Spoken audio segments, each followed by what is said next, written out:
Athlete Builder Podcast. I'm your host, Jim Bebu. We have Tom Sroka. Make sure I said that correctly. Nailed it. Welcome, Tom. A little background on Tom. What I like about just the intro itself, one that I'm saying it, but two, I'm looking at all the sports you played, and basically it was the whole buffet at school. You know, it was everything: baseball, soccer, basketball through middle school, and then wrestling and football and track in high school, and then continued on to in college, football and track. Um, Overall, well-rounded athlete, but more so, I would say, a strength athlete, and it's still continuing today, where he's still that hodgepodge of all the different things that you can do. So he's owned his own CrossFit gym, Big Shoulders CrossFit, and we'll get into that here in a second. But he's a weightlifter, studied underneath the legend Glenn Pendlay, formerly with Cal Strength, and that split up. And when he was in the Carolinas, he followed him down there. He's done strongman, Highland Games. He's currently getting ready for this upcoming season with Grid League. So he's still doing all the things, still lifting. Been an owner of the gym, like I said, and been a weightlifting coach at other CrossFit gyms. So Tom just basically loves training and competing, and can't find another hobby, is what it sounds like. And that's Pretty much. that's the guy we have on on today. Tom, welcome. Thanks, man. Thanks, Jim. Thanks for having me on. Yeah, it's definitely enjoy the training aspect more than the sport part in high school and college. You know, also he's been training kids. He little kids, junior high, high school. He's trained at those levels. Been a PE teacher, and Yep. still has kids that he trains with sports performance. So it's Yep. constantly getting people better, including himself. And seems like I don't want to put too many words in his mouth, but similar to what the whole premise of the show is that he and I are trying to make an impact, Yeah. and 100%. that's kind of sums it up. So, Tom, where are you at? Currently, I am in Wendell, North Carolina. It's about 30 minutes outside of Raleigh. Gotcha. And you're an Illinois native, right? Yes, sir. Born and raised on the south side of Chicago. So then that means a Sox fan, right? Absolutely. I don't root for the Cubs. No Cubs. Gotcha. Come on now. And went to college there and taught there and owned Yep. a gym up there. I owned a couple of gyms out there. I had originally started out with the Big Shoulders because I was my business, the Strength Agenda, started out remote. So I decided to open the CrossFit kind of as like another avenue of fitness. And then so I had the Big Shoulders CrossFit. My weightlifters trained in the CrossFit, and then I decided to sell my half of the CrossFit to my business partner to run the Strength Agenda as a standalone business because I wanted to get more into the sports performance side of stuff. And then had a small little like 2,000 square foot unit building. Then we moved into like a 5,500 square foot unit. And then 2 years after COVID, closed that down for no other reason outside of just the revenue streams were all not going to the appropriate places. Because I had been doing remote coaching for so long, I had a good system in place. And so during COVID, I just rented out equipment. Everybody took equipment home and was training in their garages. And then when it was time to come back into the gym, we could start going into buildings and stuff like that again. The athletes just stayed in their garages. Like they returned the equipment, obviously, but they stayed in there. And so I was at the point where I had, I want to say like 80% of my athlete base was still training remotely, but like 80% of like my monthly revenue was going to overhead for a gym space. So like the math just wasn't adding up anymore. So I decided to let the gym space go. It also afforded me the ability to be able to travel more for competitions and stuff like that with my athletes. Like I was pretty, well, you know, this as a gym owner, like you can't travel a ton for competitions and stuff like this. So it allowed me to kind of be able to travel more, have more like one-on-one time with my entire crop of athletes versus like some athletes getting to see me a lot more than others and things like that. So it's still a little bit of a work in terms of getting a good balance going, but it's been a lot more. There's been a lot more avenues to grow as a result of that. So, and you still have the Strength Agenda online. That's your main platform for reaching out to folks, making an impact, and helping them get better. Yeah. Majority of our athletes are Olympic weightlifters. Youngest athlete I have right now is a junior in high school. And then oldest athletes I have are pushing like that 50, 60 year barrier. And then we're now starting to get into other avenues of like powerlifting, strongman, Highland Games. Those are like my four main things. And then I have what's considered like my general strength and conditioning, where those are like some of our high school kids that are training, using the lifting as a supplement to their sports and things like that, that I've either worked with in the past or when I do travel to Chicago, we'll get together and I kind of just make sure that they're moving well and they're doing things the way I want them done, and then that way we can communicate better, via the remote video review and stuff. Gotcha. My training partner Brian Weiss, he was going to be excited when he heard that it's was a Big Shoulders CrossFit or CrossFit Big Shoulders. Yeah, He's like, oh man, because all Brian loves his favorite lift is anything overhead press. yeah. Eh, It's funny because like when we came up with the name for it, my business partner Brendan Ziegler and I, everybody just assumed that it was a vanity thing, and like I named the gym after myself, and that wasn't the case. It was just like so the gym's located in Elmhurst, Illinois. It's still there. And it was kind of cool because anybody that's like been in Chicago and stuff like that, you can see the skyline pretty much from miles out. And mhm. where the gym was located, you had a clear shot of the skyline as long as there were no clouds in the sky and stuff like that. Like on a clear day, you could see the skyline, which I always thought was a cool aspect. And a lot of people don't know there's a poem by Carl Sandburg where he calls Chicago the city of big shoulders. So I just thought that was a cool, Sure. because there's that whole like homage of, we stand on the shoulders of those who came before us kind of a thing. So me being all poetic about it, and just the fact that the gym was in the shadows of the city of big shoulders. I was like, Big Shoulders CrossFit, that's it. Nice. And so that was how we came up with the name of it, and Brendan agreed with it. And like I said, that gym opened up in 2016, so they're coming up on their 10-year anniversary here in a little bit, which is pretty awesome. That's huge. That's huge. I had my 10 year last year, and Yeah, the days are long, but the years are short, is what I say, and it goes by yeah. super quick. You guys hosted a level 2 a while back, didn't you? We also level. We've hosted things other than CrossFit certifications that weren't Okay. specialties. We had strongman certifications, powerlifting through Okay. CrossFit. Okay. Because there was a level 2 out in your area that when I owned Big Yep, Shoulders, I almost came out to. But then obviously once I sold it, I didn't need the level 2 anymore. for sure, for sure. Uh, did I see on your Instagram that you had just won, or is that a throwback to a prior year where you just won in Chicago? So I haven't won a Chicago Highland Games yet. I just like that was the caber toss, which happens to be just my favorite event in all the Highland Games. Right. I won it. I won it the last 2 years. This year I did not. This year was a fun competition though. We had a lot of good throwers. Chicago's a unique format where they have men and women competing in the pro division, but they're competing against each other. Okay. So it's just straight up points down the board. Like so we had 12 athletes competing, so it was a big group, 6 men, 6 women. And it was kind of all over the place in terms of like Chicago is one of those games where I love it because it's obviously my hometown games, but you cannot make a mistake.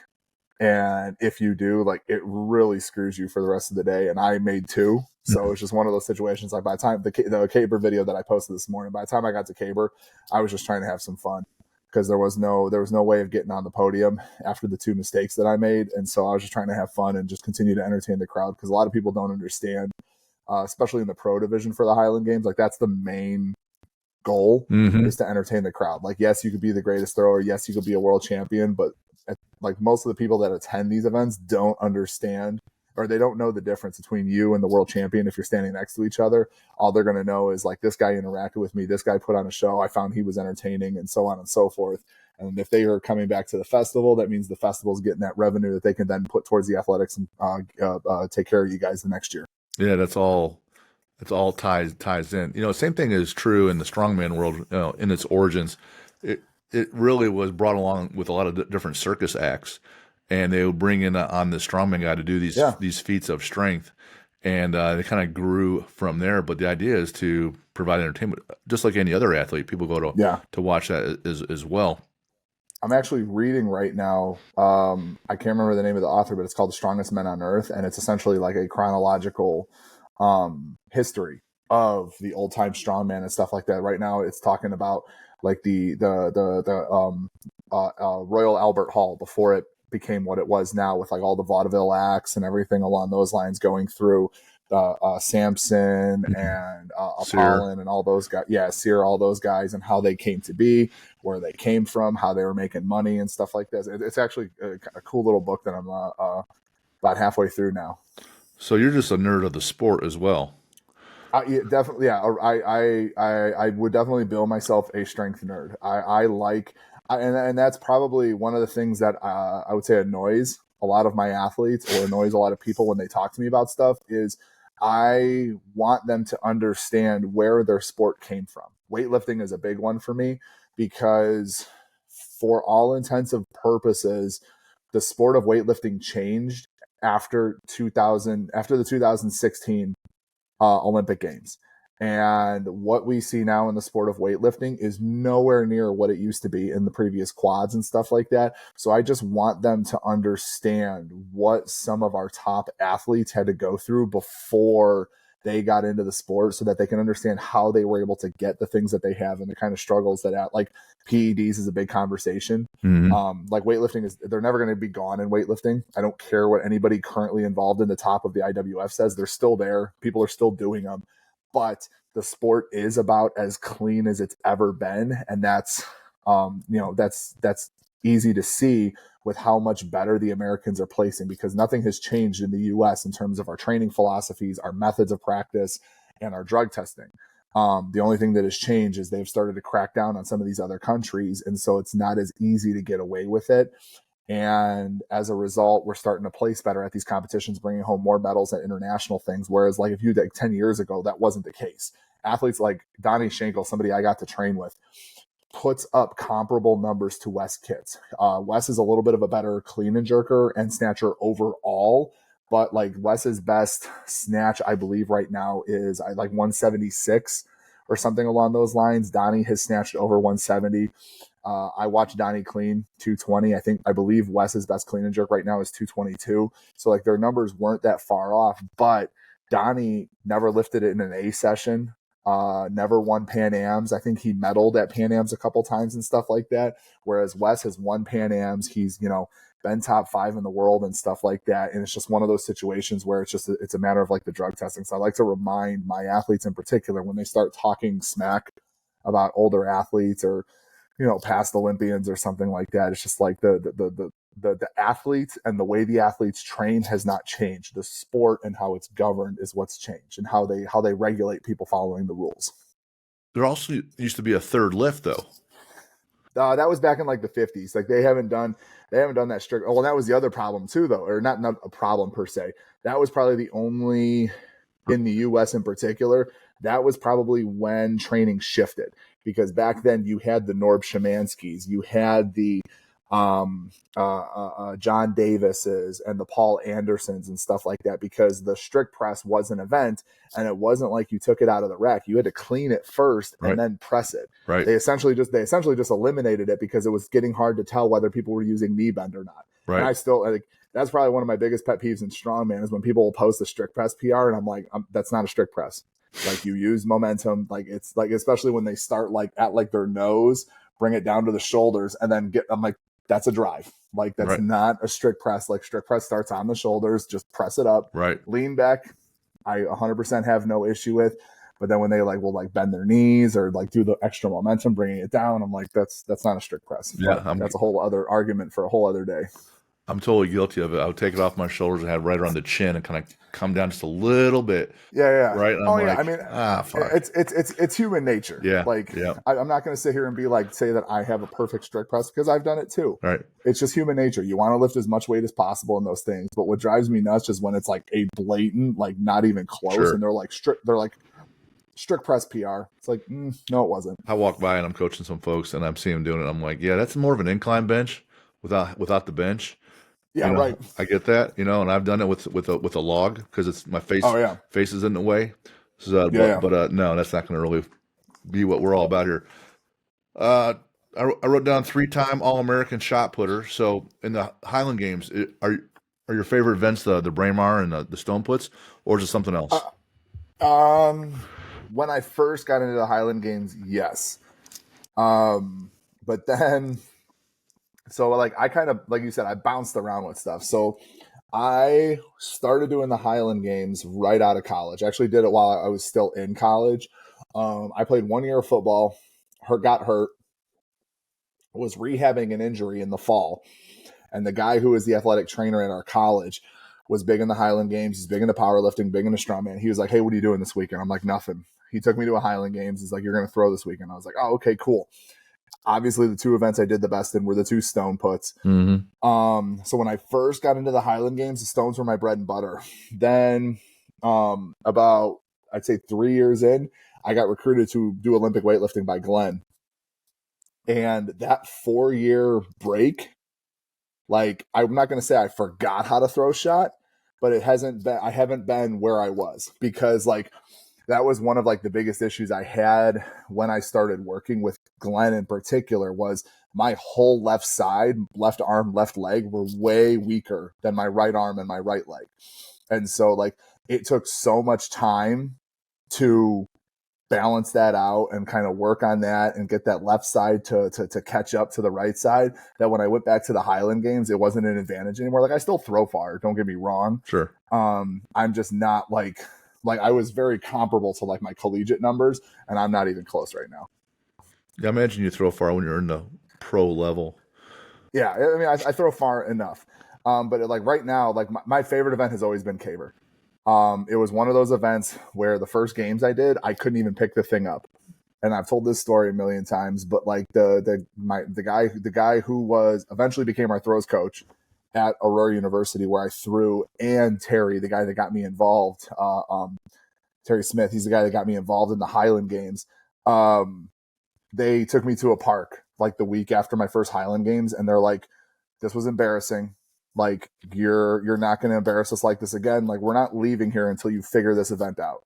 And we literally in this like retention pond in Naperville on like a Tuesday or a Thursday night, I literally threw for like 4 hours trying because I thought we were going to practice all the events. No, they literally just had a variety of cabers, and they're like, "We don't care which one of these you turn, but like you're not leaving until you turn a caber." And it took me 4 hours to figure it out, and I finally turned a caber at that practice, and I haven't missed the caber since. Like I've turned it at every games I've gone to.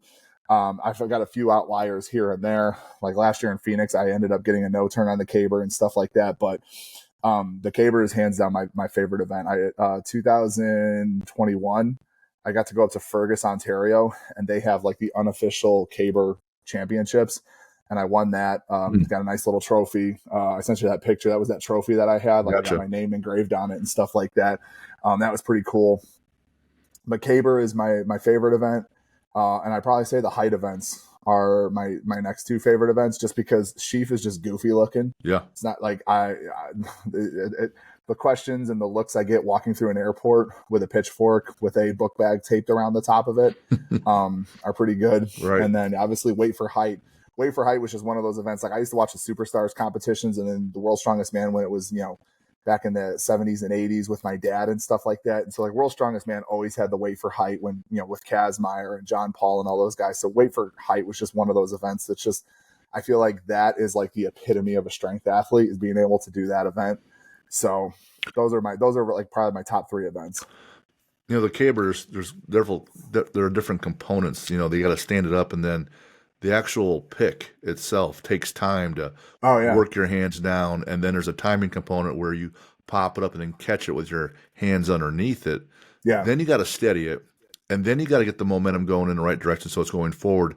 You time to stop, and then it's one big hang snatch. Because you're trying to from your hips, you're taking your hands all the way up as high as you can, trying to flip that stick, and hopefully it goes end over end at a 12 o'clock and gives you the highest score you can.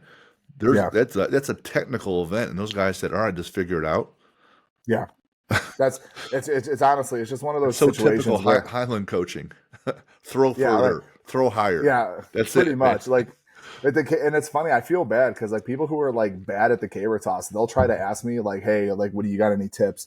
I was like, "No offense, like you're not gonna get it on the day of the games." Like I said, I'd be happy to go over stuff with you outside of it, but like day of is not the time to be trying to learn this. There are a few dudes, like there have been a couple of like high level Olympic shot putters or like strongmen that have come over and have been able to manhandle a light enough caber into position when they pick it up off the ground that they can get enough momentum to flip it and get a turn and stuff like that.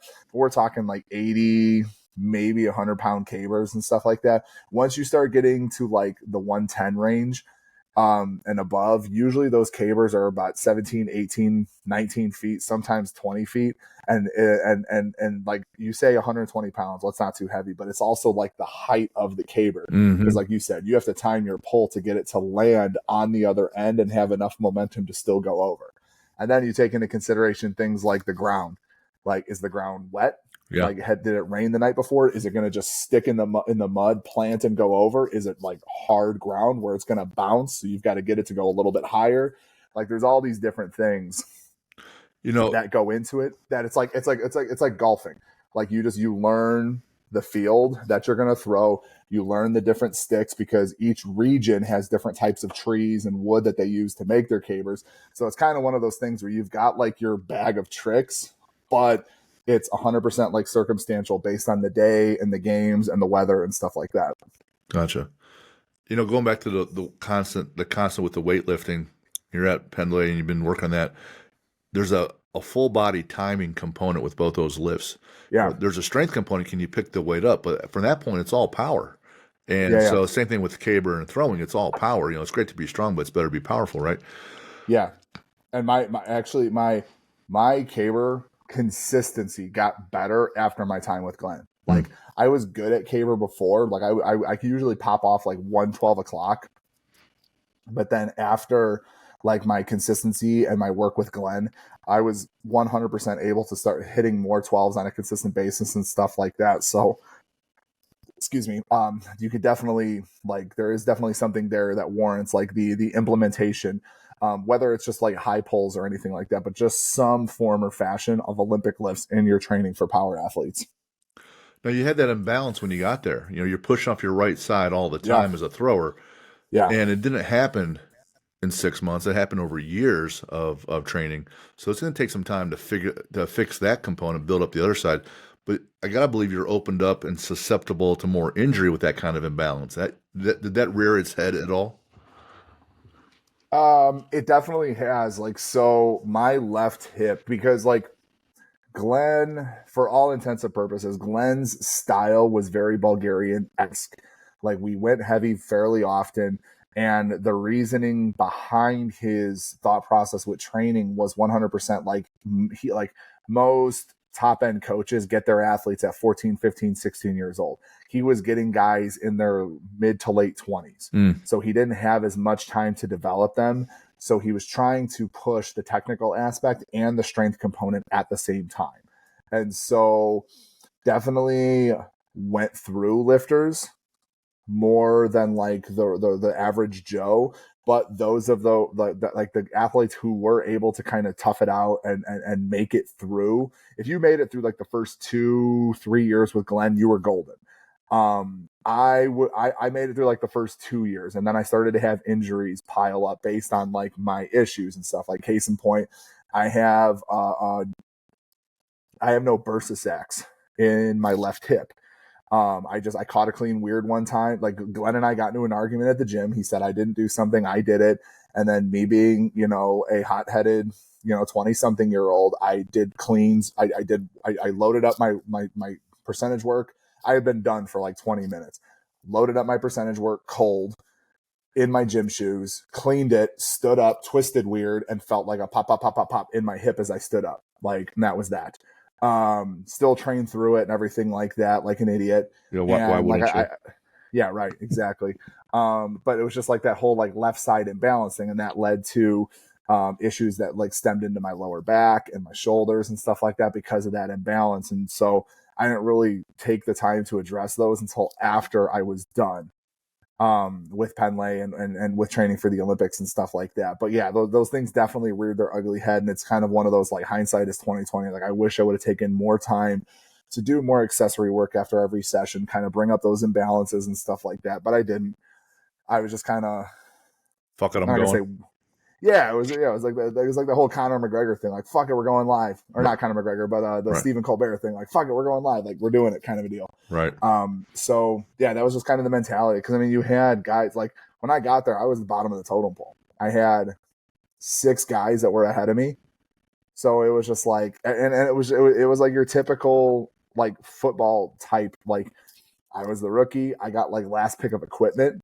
So like everybody used to poke fun at me because like in my training videos, I'd have a bunch of yellows and greens on the bar. And it was literally because that was all I had access to. Like Donnie and John and Spencer took all the reds. If there were any reds left, like then they went down to Kevin and Rob. And, you know, and it was just like, you just got what was left because I was the low man on the totem pole sort of a situation. So it wasn't like because I was trying to be cool or different. I was just lifting with what I had access to. Shit. Like there's a famous Cal Strength video of Donnie literally walking up to somebody's bar because they were talking and took a plate off the bar and put it on his bar so he can continue training. I think it was John's bar.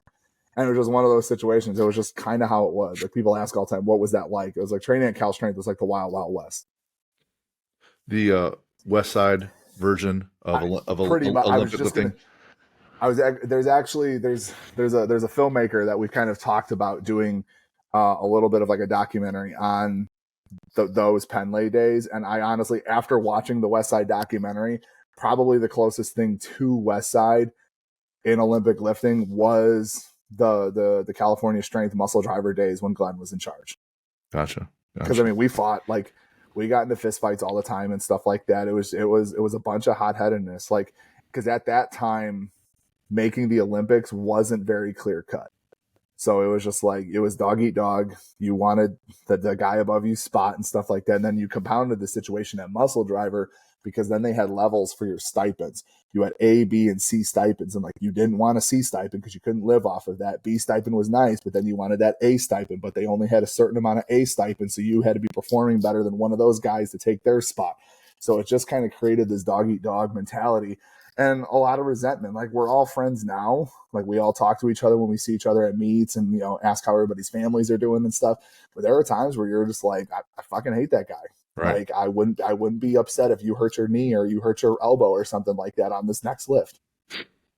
Everything comes down to supply and demand and economics, and there's only so much supply of those stipends, and the demand is still high. So, at that point of equilibrium, there's going to be friction.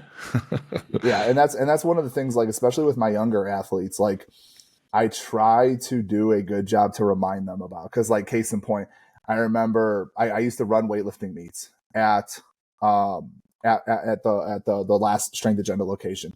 And I remember in the middle of the meet, like I prided myself on the quality of competitions that I ran for weightlifters in particular. I remember having a meet. I was doing weigh-ins actually for a session, and another session was getting ready to warm up. And I had a kid come back, and he was a kid. He was 18, 19 years old. Come back, interrupt me while I was doing weigh-ins. And he's like, do you have any more Alico bars? And I was like, what are you talking about? And he's like, well, there's no more Alico bars to warm up onto, and I only train on Alico bars. Yeah. Goodbye. And I just kind of looked at him and I was like, well, there's 5 out there for the warm-up area. There's 1 on the competition platform. I was like, if it's being used, use what you got and figure it out. And the kid ended up not doing well and tried blaming it on the fact that he didn't have an Alico bar to warm up on. And it's just like those kinds of things. Like I had athletes that would start like dibbing bars in the gym. And when they started doing that, I would purposely give them like the shittiest bar to lift on. And I'm like, I don't want to hear a peep out of you the rest of the day about the equipment. I was like, I snatched 335 pounds on a bent Rogue Bella bar. Like, I don't want to hear it. Like it's not the equipment that is going to be your downfall. It's your softness essentially. Yes, it is. And so that was one of the things like I prided myself on having good equipment in the gym, but like you wanted to get on my bad side real quickly was you started ragging on the equipment as not being good enough. And I was like, and then we're going to have a problem. Illegal bars are so expensive. And you'll see on Louis' poster, it's don't have $100 shoes and a 10-cent squat, right? One of his favorite quotes. Yeah. One of my favorite stories. One of my former athletes, and I wasn't around for the story, but the first time he told it, I died because it would be something that like you would say, or like my dad or myself, like his dad came with him to his first weightlifting meet before I was coaching him. And his dad is looking around, watching the competition and stuff like that. And he's seeing guys miss snatches like crazy. And he's like, how much is 100 kilos? And his son's like 220 pounds. Mm-hmm. And he's like, Well, I feel like as an adult male, if you're not able to snatch 225 pounds or 220 pounds, like you shouldn't be allowed to compete. And his son turns around and looks at him and he's like, my best snatch is 96 kilos. Like just totally just like shit all over his son. But it was one of those situations where it's just like that old school mentality of just like, why are you wasting your time doing this kind of a thing if you can't hit a minimum standard? Yeah. That's a little bit of an extreme mentality. And I've met the guy. I met the guy shortly after I heard about this story, and he's very much so. He goes, well, I'm glad he got his snatch up. Right. Like, it's just still no chill or whatever. But I was like, I just wish more parents were like that, just kind of putting that little bit of pressure, on their kids and stuff like that. I gotta believe my dad was joking in this instance, but it's late '80s and the Braves are in the National League Championship game again, and Sid Bream is on second base, and Francisco Cabrera comes up as a pinch hitter. He's a left-handed hitter. It's the ninth inning. It's the last game of the series, and they need to score Sid from second base for them to win the game, and he hits this ball. And Sid is a first baseman with bad knees, bad everything. So he's hobbling. He's hobbling around third towards home. And that pinch hitter, hit a great gapper. So Sid slides at the plate and he's called safe, and it's a big, everyone runs the field, blah, blah, blah. And my dad just turns to me and goes, and here you sit. Yeah. like I'm in seventh grade, okay? I'm not in the major leagues. Yeah. Baseball, and he goes, and here you sit. I'm like, come on, man, like, oh yeah, whatever. It's my dad was very much the same way. My dad was super tough on me as a kid and stuff like that. Like it was just one of those. I remember very clearly winning a high school track meet, an invitational in the shot put, and I think I threw like 49 and change, 49 feet. I was like a sophomore, and I got pulled up to varsity for this invitational through 49 feet. And I remember like my dad couldn't be at the meet; he had to work or something like that. And I remember coming home, telling him, showing him my medal or whatever. And he looked at it. He goes, "What did you throw?" And I told him or whatever. And he goes, "You couldn't try just a little bit harder to hit 50." Like it was just one of those. I was like, "Thanks, Dad. Appreciate it." Kind of a deal. Like I won. Yeah. And I think like my next meet, I went out and I threw 50 feet and I didn't win. I think I took third or something like that. But I was like, I threw 50, motherfucker. Yeah, I threw 50. And he goes, did you win? Well, how much further? He's like, how much further did you have to throw to win? I was like, God damn it, dude. Like, come on. Like, right. But it's one of those situations. Like, I am very appreciative of it now. Yeah. Because like, it's like when certain things happen, it's just like that whole mentality of like, act like you've been there before kind of a deal. Like, it's just, to a fault, I am never satisfied with the current status. Like, I want a little bit more. I want to be able to like this past weekend, I didn't throw great in Chicago, but it was an improvement on the games I did in April. Like, I should have been happy and, whatever with it, but I was not. Like, I just kept fuming about all the mistakes I made versus like the positives and stuff like that. So like, but if I didn't have my dad being like that as a kid, I probably wouldn't be that way now with everything that I do, whether it's, my business stuff, personal stuff, just that discipline to just continue to focus on the next task. Kaizen is a Japanese term, and it's one of our core values, and you're always looking for 1% better in everything. And I got to believe that, similar to me, like, right or wrong, good or bad, that every kid is trying to please their parents, right? Oh, 100%. And it's built into your identity and your psyche. So from now until I die, it's like, hey, I need to do this so that the parents still kind of love you, right? Even my dad's good; he's dead and gone. It's still part of who you are, and you're trying to improve. And 100%, right or wrong, I'm glad I have it. But it's I am too. It tears you up as a kid, though. Oh, 100%. I'd rather be that way than the opposite. Right. And just being like happy to be here, like that. I feel like a jerk when I say it out loud, but like people who are like that, like I can't relate to them. Like I have a very hard time carrying conversations with them and stuff like that. And like I respect them as human beings. I'm not going to be a jerk or go out of my way to be mean to them or something like that. They're just different. But just at a core level, like it's one of those situations where it's just like I can't relate to where you are, and I'm sorry for that. But like this is how I see things, kind of a deal. Yeah. Whether it's your business or your first time in college playing sports or you're weightlifting with Glenn, or you're throwing it as a pro, there's got to be some kind of like, holy shit, I'm definitely in it now moments. Like my Oh, welcome to football, my welcome to throwing, my welcome to yeah. weightlifting. Yep. Got any of those? Oh, I mean, I could probably do one for each of them. Like I remember college football. Um, like I was one of the bigger kids my senior year. Junior year, I was not. Receiver? Like I wish. No, I played fullback, and then I got moved to offensive line. Gotcha. And it was one of those, like, my junior year, our offensive line averaged like 300 pounds and was like 6'2". Okay. And then my senior year, I was 6', 255. Like, and I was one of the biggest dudes on our offensive line. Like Nope. we had another guy that played, yeah, right. Like we had another guy that played, he was he was the right tackle, and he was like 6'1", 275. Like we were the two biggest dudes on our team. So like I just remember I used it to my advantage. Like I was a flat out bully. Like I would do shit on the field that would probably drive people nuts. Like I would just do, because I knew I wasn't like the absolute biggest. So I would do shit to get under people's skin Mm. just to piss them off, and then get them all out of their head and all riled up or whatever. And then I take advantage and like own them on the field, and, got my job done. Right. And I remember going to college. I went into college with like the same mentality. Like, I'm just like, I'm not going to be the biggest dude here. They also had me playing defensive tackle, which was a position I had never played a day in my life. They said they were good at offensive line, so they moved me to defensive tackle, and I enjoyed it. Never had played the position a day in my life or whatever. I was a little bit bigger. I bulked up to about 280 to play defensive line and stuff like that, but I was still 6 foot. And I just had the same mentality. And I remember I don't know what the name of the drill is, but it was essentially one of those drills where everybody start, or the running back, or the guy with the ball, starts with on their back. Then they blow the whistle. Yeah. You've got to roll, run, and there's a guy meeting you. And you have to essentially try to run that guy over, and that guy's trying to tackle you.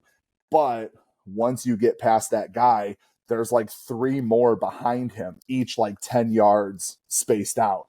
And I remember, like, you kind of get a look at who's in your group as you're getting ready to lay down or whatever. And I'm looking and I'm just like, oh, these guys are, they're smaller than me. Like, I'm able to just like bulldoze my way over them. But I'll tell you what, there was like four of like the meanest sons of bitches I've ever, like, they had a mean streak in them. And I remember the first time, or the second kid, first kid I hit, we kind of like hit, and then I kind of was able to push him out of the way. The second kid, we smacked helmet to helmet, and like we both like stood up, and I was just like, ow. Right. Like, it was like the first time I had ever hit somebody in football and said ow after I hit them. Like, that rocked me. Mm. And so that was kind of like my wake up, like, oh, this is college football. Like, this isn't high school where you just got some kid that's just on the field and just happy to be here. Like, every one of these kids that got, brought onto this team is fighting for a spot to travel. Like, they all have the same mentality you do. They all have the same mean streak that you do and stuff like that. And some of these guys are just flat out better than you. So you better figure out like how to be better than them, sort of a deal. And that was like my very first like college one. Olympic weightlifting was just literally my first day training at Cal Strength, like training with John North, Donnie Schenkel, Spencer Mormon, for people who know those guys. At the time, they were essentially three of the top lifters in their respective weight classes in the country. And one of my very first like Max Out Friday sessions, I got thrown to the wolves with them. Like, I think we did like a max overhead thing, and I just absolutely got obliterated. Like, overhead, I was a strong overhead presser. Like, I push pressed 400 pounds before I jerked it.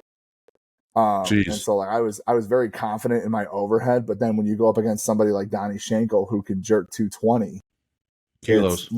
it's kilos, which is about 484, almost 500 pounds, kind of puts things in a little bit of a different perspective for you. So that was kind of my like wake up, like, yeah, like I got some things to do here, sort of a situation.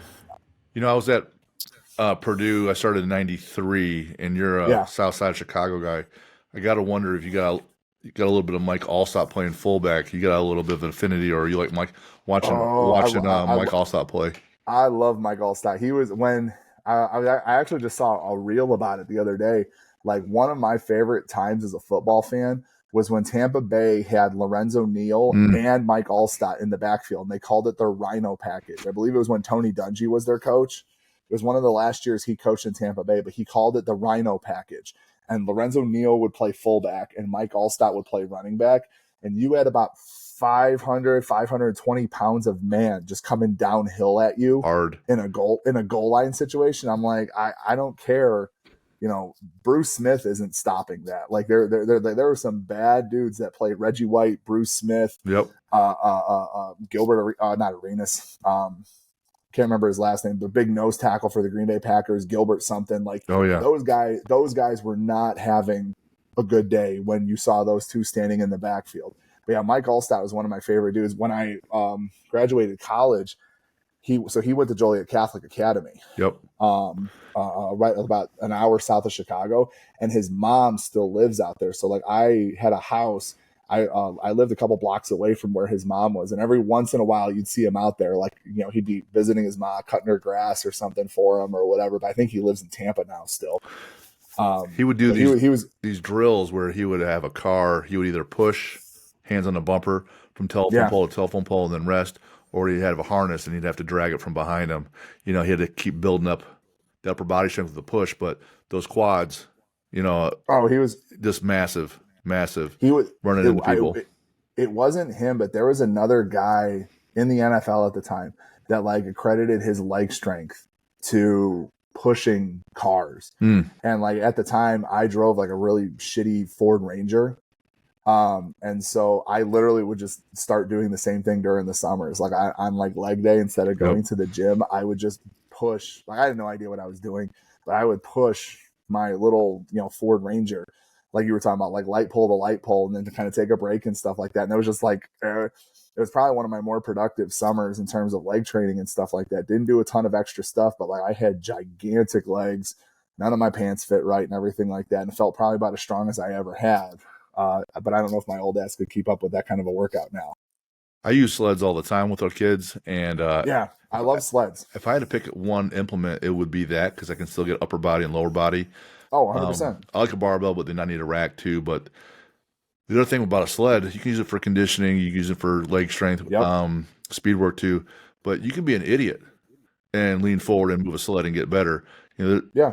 a clean is technical, a snatch is technical, but a sled, Yeah. man, any idiot can do it, and you're going to build up a ton of capacity. Yeah. I absolutely love them. One of those like multi-way prowlers with like the pegs that come out of the top and you can put on the other side. Like they're, I actually, one of my my senior research papers for strength and conditioning, I literally did on like how many different exercises you can come up with a sled, Mm, and I came up with about a list of like 100 different exercises. that's Um, perfect. I kind of cheated because they were like, I had a handle attachment, like a rope attachment Okay. with handles, but I was just saying like all I needed was a sled, weights, the two posts, and then like a TRX handle attachment. Yep. And like I literally came up with like this manual essentially for like 100 different exercises on what you could do with the sled and stuff like that. And I still use a lot of sled work and stuff like that with my training with my athletes, both for myself and my athletes today. Love that. Love that. With we talk about the components with athlete builder with the head. You know, there's the mindset, there's your knowledge of the sport, and then there's Yeah. what comes out of your mouth with teammates. And one of the things you put out there about mindset, you want to be willing to be an Indian instead of a chief, meaning Yeah. you don't want to be the leader. You can sit back and just learn and contribute. Most lessons for me, because I'm not that smart in the beginning, I'm a little bit better now, is that usually it takes some kind of painful lesson, and not Yeah. always, but you know, I'm sure there's some times where you're like, oh man, this is that Indian chief lesson. I should have learned that a while back. Yep. How, Yep. what made you say that phrase or come up with that, or how's that important to you? Excuse me. The big thing was just like you have your levels of competitiveness. So like going from high school to college, that's a big jump. It doesn't matter whether it's Division 3, NAIA, D2, D1. Going from a high school competitive sport to a collegiate competitive sport is a little bit different. High school people are sometimes just there just to say that they're on the team, but college, like everybody wants to be there. Mm-hmm. And then it's the same thing like post collegiate. Like, did I ever play on like any like football, basketball, whatever, professional teams, no. I did do grid when the NPGL was a whole full on thing. I got to train for the Olympics. I've been on a couple of Team USA teams for Moss Wrestling and stuff like that. I've competed at some prestigious events for both strongman and Highland Games, at the highest levels and stuff like that. And even from, the collegiate level to that level, it's a whole other jump of dedication. And so it's just one of those things, especially when I learned this in college. Like, I went into college with a cockiness. We'll go with that. And I very quickly, I thought I had it all figured out. I like, because when coaches are recruiting you, they're going to blow smoke up your butt, be like, yeah, you're going to be a star. You're going to be this, you're going to be that. Like, they're going to pretty much say anything they can to get you to go to their school. But then once you get there, you're just another number. You're just another jersey. You're just another spot on the roster. And like, nothing is given. And so I my first year in track in particular, like, I was an asshole. Like, I was not nice to people. I talked a lot of smack and stuff like that. But like, my results didn't back it up. So and like, our throws coach didn't really help much at the time too. Like, it's not a knock on him, but like, the throws coach that we had, he was more into football. He was our defensive line coach at this university. That they asked if he wanted to help out with track. He did. He took a couple of weekend courses to learn about throwing and stuff like that. But he was literally that kind of coach who was like, yeah, just fucking throw it farther. Like, I don't know what you're doing, kind of a deal. And then the following year, the offensive line coach, who actually he was an All-American in college in both football and track and field, took over our throws. And he kind of challenged your thought process. Like, he was one of those, like, he used to tell us all the time, like, you can't learn if your mouth is running, or like, you can't hear what's being said if your mouth is running, sort of a situation. And that kind of set the pace for me in terms of like, hey, like, I need to shut up a little bit more and just do versus like talking, kind of a deal. And that was kind of like the start of the shift. And it was kind of interesting for me because the further I went along in college, the more I led by example versus like my words.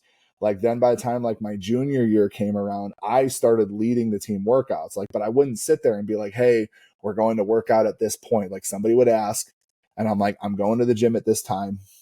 If you want to get your workout in, I will be in there from this time to this time. If you don't, that's fine. Just don't come ask me for a different time, kind of a situation. And so like, the younger throwers and even some of the sprinters started coming to the gym to get their lifts in when I was in there, because I had started to help write the workouts, because we had a strength and conditioning coach the first 2 years, and then he left. So we were kind of left to our own devices. And I told you about my buddy Terry, who had introduced me to the Highland Games. He was also a big conjugate guy. So like, he started giving me all the manuals and stuff like that. So I started reading up on conjugate, learning about it and things like that, and kind of incorporating it into our training. So like, I was like writing our workouts in college. And so, but it wasn't very much like, hey, I know more than you about this, which is why you should listen to me. I'm like, hey, I'm doing this at this time. If you want in, great. If not, like, my feelings won't be hurt, kind of a deal. So it was that more like just leading by example. And then you take it a step further. When I got to Glenn, like I told you, I was low man on the totem pole. So like, for the first few months, some of the guys used to crack jokes whenever I would talk. They're just like, oh, we didn't know you actually knew how to talk, kind of a situation. Because I was just sitting there and observing and learning and just like figuring how everybody operated in this ecosystem. And like, I spent more of my time talking to Glenn, like on our car rides home, because for the first like few months out there, I lived with Glenn. And so I would just say, like, I was like, hey, in training, you had us do this today. Like, what is the point of doing this versus doing something like this? And just kind of picking his brain and stuff like that. So that's where this whole like Indian versus chief mentality has like developed for me. Like, I don't necessarily walk into a room and start talking. Like, I want to hear you talk first. I want to get a feel for how things are operating. I want to get a feel for what the pecking order is before I start trying to either insert myself into the situation or help with the situation. Similar thing I'm going through with the grid team right now. Like, everybody on the grid team has been with this team for at least a year. Some of them have been since the start of the team, which is like 2-3 years old. I am essentially the new guy, even though I do have significantly more grid experience from my time in the minor leagues and the pro league when it was there. There's only one person on the team that I feel like has just as much experience when it comes to full on grid as I do.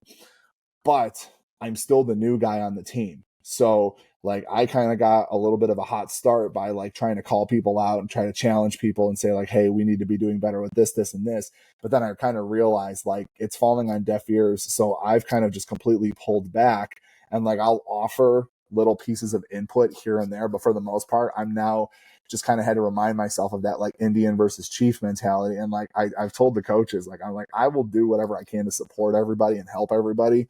But I'm not going to take charge because it doesn't seem like A, it's well received, and B, it just doesn't feel like it's my time or place to do that just yet. So that's kind of the big thing. And I do it with my athletes too. Like, yes, I am in charge. Yes, I am the coach and stuff like that. But my rule of thumb is like, I'll tell you to do something once. And if you think you know better, like I'm going to let you essentially test that assumption at your earliest convenience. And then we can come back, reconvene, and try it my way and see how it works out. Yeah. Yeah. I noticed that in both instances, college and then with Glenn, there was a level of maturity and humility that occurred. You're like, you know what? I got humbled here a little bit, and you took a step back and had that realization, and then adjusted. So that's huge. And then it seems like from that point on, you're like, well, shit. If I didn't know this, what else don't I know? And then hence begins the journey of being the strength nerd, right? Yeah, Don McCauley was a huge proponent of that. Don McCauley used to tell it. He was another legendary weightlifting coach that passed. He was with us at Muscle Driver for a while there too. But he was a guy that used to tell me all the time, he's like, the minute you think you've got everything figured out is the minute you're done. Yeah. He's like, because I'm 60 something years old. He goes, and I'm still, you guys teach me stuff every day.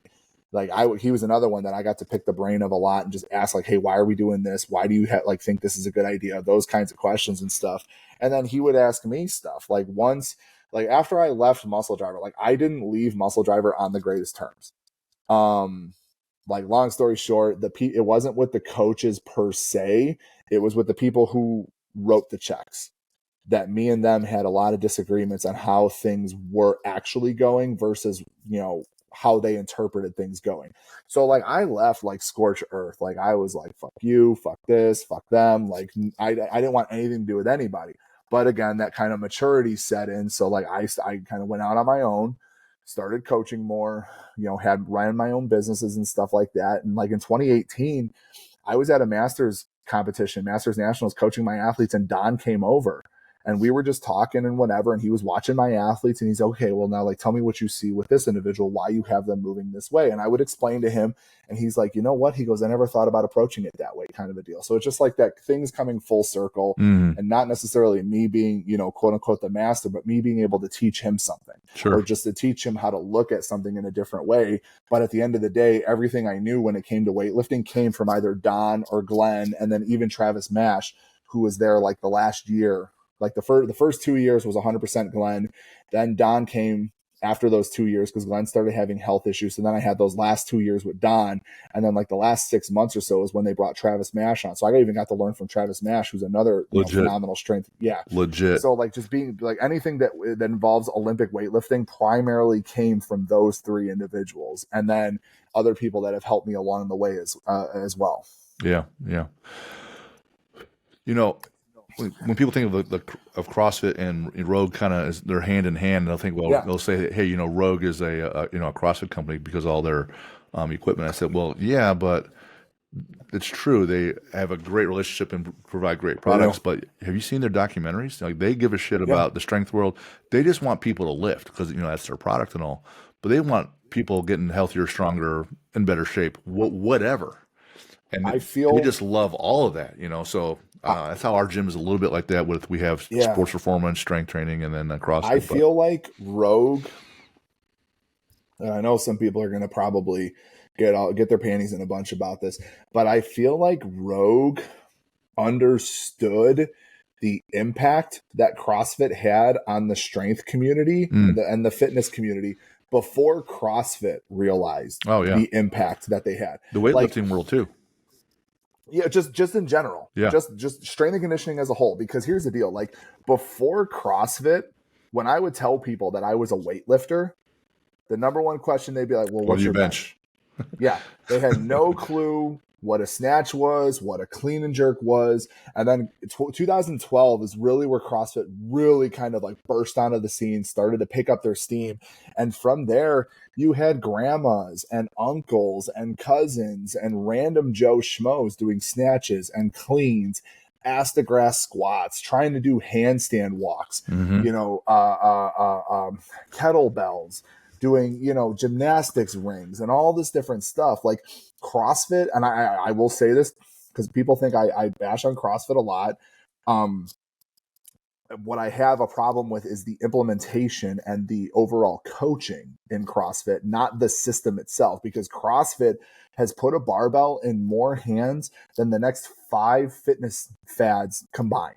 Yeah. And like that is just irrefutable. And I feel like Rogue saw that and was like, we can build a business off of that start that CrossFit did. Like CrossFit introduced the barbell to people, introduced that fitness and that strength and that like all those things that you can find your niche Yes. within this modality. And Rogue was like, well, here's your niche, but here is the world outside of CrossFit in regards to that niche. When they started doing the documentaries on, you know, Stoneland.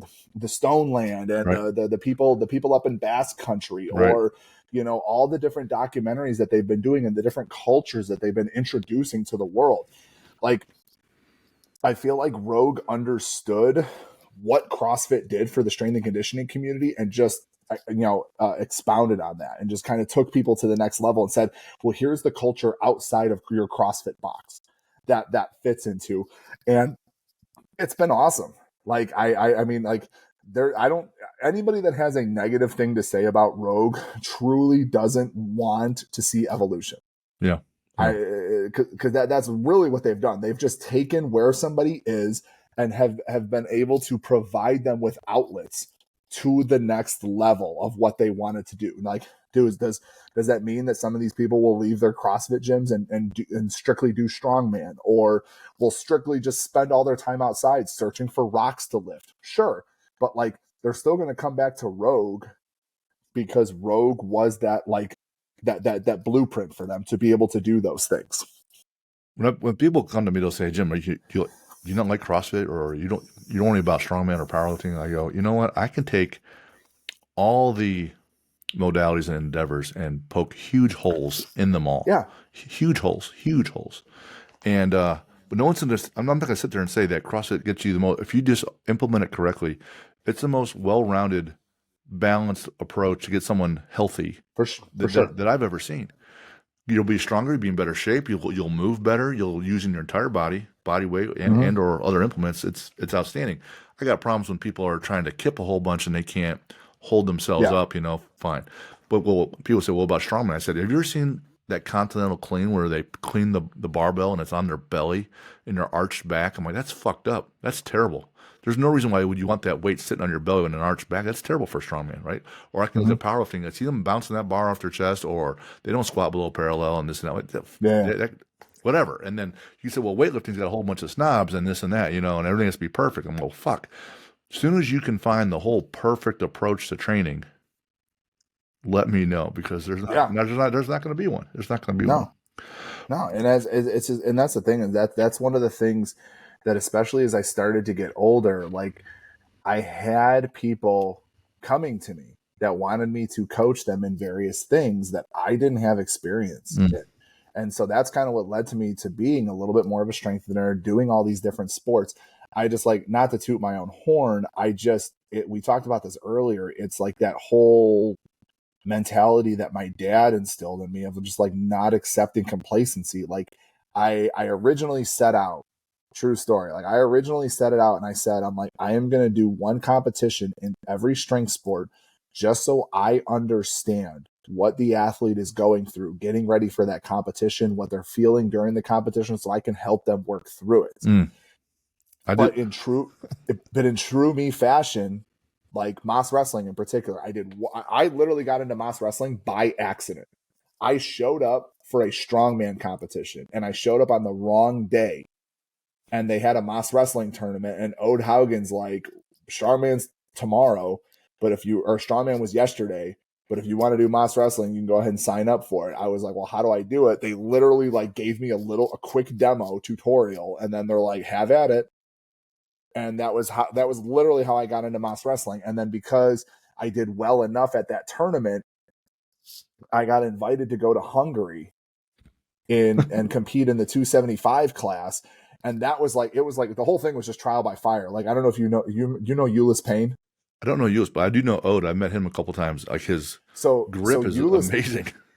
Ode didn't compete at this tournament, but you look at Ulyss Payne, and he is a like banana fingers is an insult. Like this man has gigantic hands. He's about 6'4", 6'5", and he is like 400 solid ass pounds. That was who I had to go up against as my very first match in the tournament. Shit. And then like I said, and he's an open guy, so he's in the 275 plus class or whatever. But then like we go over to Finland, or Hungary, sorry, for the World Cup in 2017, and it was a whole other ball game. Like I had imposter syndrome like through and through. I ended up finishing 6th, but it was just like, yeah, no, I can do better. And so I literally started to, I at that, like they have like a social at the end of it. And I, instead of like drinking and having a good time, I literally was going around to every country's coach that spoke English and asking them, how'd they train? How did you do this? How did you do that? And put something together. And then the following year did well enough in a couple of US tournaments to go compete at the World Championships in Russia that year. And I ended up taking 4th. So I was just like, but it was just that was how I approached every sport. Strongman was the same thing. Like I started doing strongman after COVID because I had athletes in my gym that were getting ready for a strongman contest, and I had nothing to do. So I was like, okay, I'll do this contest with you guys. Like one of the events, it was like a max deadlift was one of the events, an axle clean and press for reps, and it was a very light. Like I was like, yeah, I'll do this. Like these aren't hard events or whatever. And I ended up doing well enough to compete at USS Nationals the following year. Wasn't gonna do it, and John Connor was just like, hey, like just he goes, what's the worst that happens? Like you don't like it? He's like, just go and do it. And then he got me in touch with Eric Haas, who kind of helped me out in terms of like structuring my training and stuff like that. And I ended up going to USS Nationals that year in 2021. I ended up winning the overall. And then that's when I met you, because then I was like, well, there's another strongman organization I had no clue about.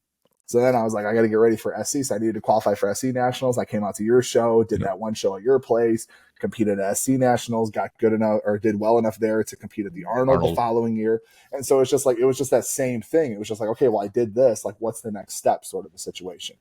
But that's how I've like approached every strength sport that I've done. Wasn't intentional by any means. It was just 100% just like my mentality of like, I wasn't complacent enough with that. Yeah. And I wanted to just push the envelope just a little bit more. I see these pictures of Louis Simmons, and it's in old days where he's wearing that white wife beater tank top and jeans. Yeah. And he's done lifting, and he's just talking to everybody. You know, he enjoyed competing and all and doing that, but he's want to talk to everybody all the time and soak in as much stuff. So when I started my own gym, I did the same thing you just said, and then I entered a weightlifting event, and then I started getting weightlifting training from Dan Brown with Lift Lab, and came across strongman and then powerlifting with Shane Sweat, and I was like, well, shit, there's so many things I could do here. And then I go out to Nick or Valenti's place, a Blind Dog, Northern Ohio. Mark for Highlander, which is half strongman, half throwing. I'm like, well, shit, this is fun too. And the only problem, like, you know, I'm 6'3", so that helps, right? And I was heavy enough, but I didn't start lifting until I was 40. Like I just too late to the game. You know, you were lifting in high school, and sometimes, you know, people start lifting in junior high. So just a little late to the game, but I took the same approach. I need to learn this and take this. So, with grid, explain that for those that don't know, because it's not CrossFit and it's not powerlifting or weightlifting. It's different. It's a team sport. So just explain what that is and your role and how that all works together. So, grid, the best way that I have been able to describe it is grid is a team sport that has it's essentially 8 races that the best way to describe it is it's a combination of a relay style race that factors in body weight, gymnastics, and barbell components. Okay. So you have those 3 different types of people on your team. You have your gymnasts, you have your utility players, which are pretty much people that can kind of do a little bit of everything, and then you've got your strength specialists, which are that's where I fall in. Sad to hurt people's feelings. I'm not a gymnast. But so my responsibility is just essentially if there's a barbell, and I use the term heavy barbell loosely because for certain people the weights are not going to be heavy. But the thing that really gets people, the thing that got me the very first time I did grid was like how like I was a strong dude. Like my first ever like grid experience, I had just cleaned 462 pounds off the blocks. I had just jerked 484. Like I had a over 600 pound squat and over 600 pound dead. I could push press 400 pounds. Like I was a strong dude. But I went out there and did a ladder, which is essentially they had 4 bars set up for power cleans. And I think it went something like, it was like 225. It was like 225, 250, 275, 300, 325. Those are the bars. And by the time I got to the 300, like A, it took me forever to get through the ladder. B, by the time I got to that 325 bar, I was so tired that I almost missed the clean. And so it's just like, yeah, I was a strong dude, but like it was the repeatability Mm-hmm. on short rest that was like really the thing that I lacked. And so it just opened up this whole new level of like, this is something that I suck at, and I kind of don't want to suck at it anymore. So started doing a lot of intervals, a lot of EMOMs every 30 seconds, every 15 seconds with like moderate loads, like 80% stuff like that. Then you get to the parts of races where you have to do like 10 reps without setting the bar down at like 225. And it's like hang cleans, and you've got to get it done as fast as possible because there's another person across the way on the other side of the grid that's trying to beat you. Right. You know, Right. so it's just like this whole component of it. So it's heavy barbell work, but for me, I always joke around that it's more about like that muscular endurance. Like it's because it's not like CrossFit where if you've got like 50 reps, it's like who can tough it out, Right. whatever. In grid, you've got a bunch of people on your team that are in the same position that you're in. So like if you go out there and like you can do 10 reps ridiculously fast and then you're going to start to peter out, you've got to communicate that to your teammates. Then you need somebody else to come out there and spell you after those 10 reps. And it's kind of like I said, that's why I say relay race is the best way to go about it. Because if you have a component of like 20 to 30 reps, it's how can you get through those 20 to 30 reps the fastest with the least amount of people? Yeah. One of the things we talk about knowledge with the athlete, and in all these instances so far, that's all you're dropping right here is this knowledge. And that, yeah, your strength was a lot of heavy singles or heavy doubles, but the weakness was you couldn't cycle or couldn't do, Yeah. an EMOM. Or Like I couldn't do 70% for a set of 5 fast. right, right. And you need to have those reps to know those things. And you're always kind of hunt for those weaknesses. And you picked the whole different sport where it was, football. Well, this worked out well at this level, Yeah. but at college it didn't work well. So you need that knowledge component. And so the person that's kind of just getting by on their talent never has to essentially develop that knowledge muscle in their brain of where they're always having to hunt for those Yeah. little components. And at the beginning of the show, you said when you try for that next level, only 7% of kids play college sports. Depending on the Right. sport, it's 7. Other sports like wrestling, it's 1.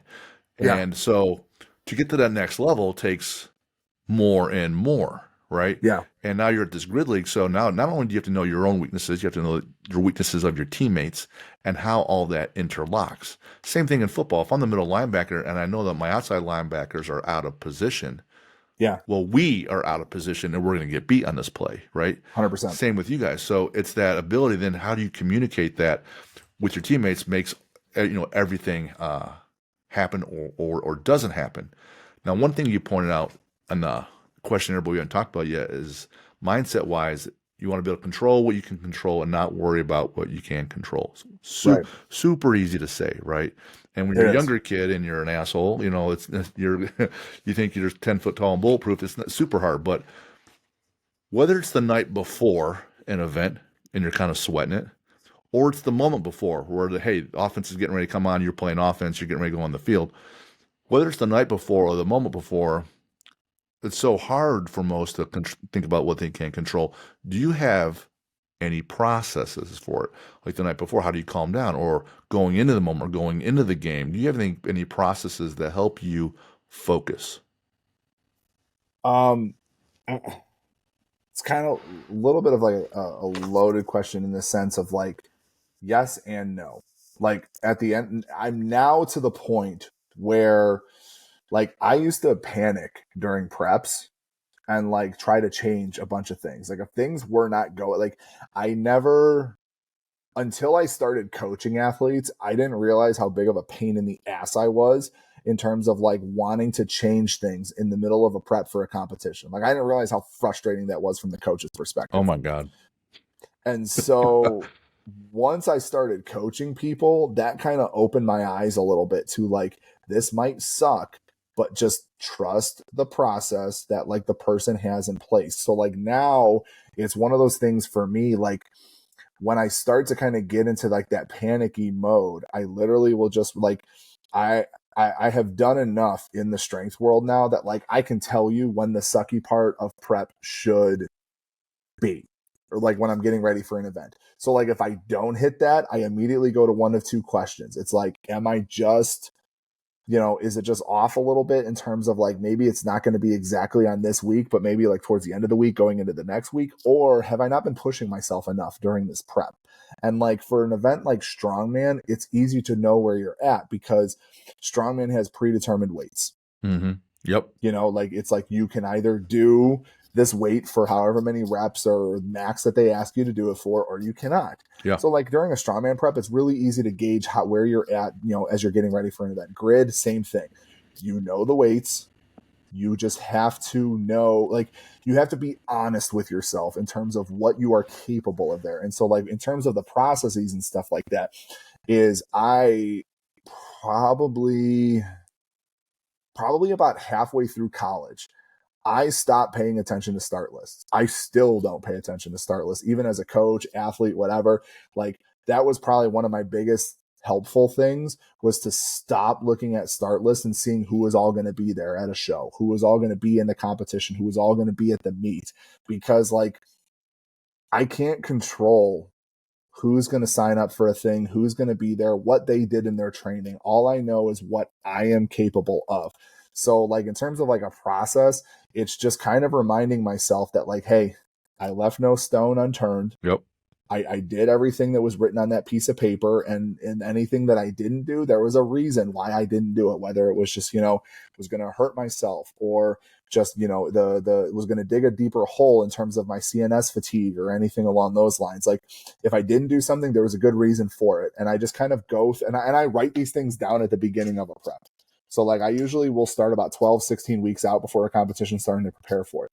But at the very beginning, while I'm fresh and excited and all gun ho, I will kind of write these reminders down in my notebook. And that like every kind of, 4 weeks or so, I kind of check back in and just remind myself of these things. Like, hey, I cannot control who shows up and what they're capable of doing. I have to be honest with myself and what I am personally capable of. And like, as long as I stuck to the plan, didn't deviate from the plan, like I'm going to be in as good of a position as possible, when, that clock goes off kind of a situation. And those are just kind of the reminders that I set for myself as I'm going through things, because that's really all I can control. Like all I can control is like, we talked about Zach and like, my meal prep, my recovery habits, my sleep habits. Like, am I drinking enough water during the Right. day? Am I skipping sessions? Am I skipping accessory work? All this kind of stuff that I 100% have control over. Like, I need to focus on all of that first before I start worrying about what so-and-so posted on their social media Right. in terms of getting ready for the show. If I'm coaching a kid or even myself getting ready for an event, Like if you earned the confidence to Yeah, go into that event. If if you've been 100%. up late screwing around. If you've been getting the calories. If you're not hitting Oh yeah, all those builders that get you ready. And those kids know too. They know they've been skipping breakfast on the way to school. They know yeah, yeah, that they're not putting out in the weight room, and then come Friday night they're ready to play. Yeah, I don't think so. But so yeah. Right. you got to earn the confidence. What do you say to an athlete? Because in any team sport or in any business and in life at all, there are tremendous number of times where life is just bullshit and unfair. Yeah, The coach has this bias, has this utter misconception, right? Or teammates are in favor for no good reason, but it's absolutely true. What's your advice for that kid? Does it change at all when they're like, hey, well, this kid's doing this, and that's not fair is the phrase I can't stand. How yeah. what I have my responses. What are your responses? I mean, one. I've had coaches, across my whole life that handle things either very fairly, not fairly. In recent times, like I definitely, um, like I've been around enough to know when a coach is, has favorites or when they don't and stuff like that. And it's just one of those situations that whether it's me going through it or an athlete going through it, I just kind of remind them that fair isn't equal. Right. And when it comes to playing time or this or that, like it's one of those situations where I also notice this a lot more at the younger levels versus like the collegiate level, if that makes sense, where it's just like they're the favorites, Hmm. favoritism, nepotism, whatever you want to, base on the situation is always a bigger issue at the younger levels. And like I had one kid that I was working with, I started working with him when he was a seventh grader. He's a football player. He was pissed because he wanted to run the ball, but he was a big kid as a seventh grader. Like he was the tallest kid in his class, probably the heaviest by at least 10, 20 pounds. And so they made him play offensive line, and he was pissed because the coach's son was the running back, and then the coach's son's friend was the quarterback, and he's like, oh, it's just favoritism, blah blah blah blah blah. I was like, listen, dude, I was like, by the time you get to high school, none of this is going to matter. I was like, because by the time you get to a junior, like everything's going to even out. Like they're going to hit their growth spurts, and they're either going to continue to be phenomenal athletes or they're not. You're going to continue to grow, like whatever. He ends up going to high school. He ends up getting moved to play tight end because, like I said, he was an athletic kid. Like for all intents and purposes, he should have run the ball. But like by the time he was a sophomore in high school, he was like 6'2", Hmm. 200 like 20 pounds or whatever, like not your prototypical running back or whatever. Right. But because he was religious in the weight room, he was a strong kid, but he was also pretty fast. Like I think he ran like a 4.5 40 or something like that. That's Like he was a huge. pretty fast kid for a big kid, but he wasn't like, he didn't have that reach like those like receivers, like those outside receivers had.